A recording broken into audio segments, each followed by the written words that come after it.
Bersamaan dengan kunjungan Ketua DPR Amerika Serikat Nancy Pelosi, sejumlah kapal perang Amerika Serikat berlayar di perairan dekat Taiwan, termasuk kapal induk bertenaga nuklir USS Ronald Reagan. Kunjungan Nancy yang bersamaan dengan kapal perang tersebut membuat China murka. Sebelumnya, China telah mengumumkan adanya latihan militer di Selat Taiwan bersamaan dengan kunjungan Pelosi. Armada ke-7 Angkatan Laut Amerika Serikat kemudian mengatakan kapal induk bertenaga nuklir USS Ronald Reagan tengah beroperasi di Laut Filipina di sebelah selatan Taiwan.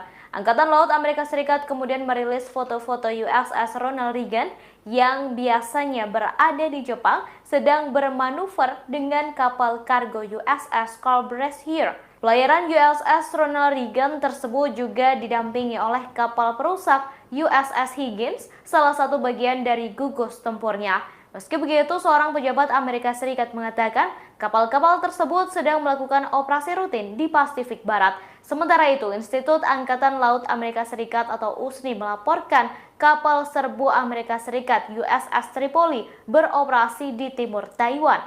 Kabar kehadiran USS Tripoli di timur Taiwan tersebut dikonfirmasi oleh seorang perwira Angkatan Laut Amerika Serikat. Dalam patroli kali ini, USS Ronald Reagan membawa jet siluman F-35.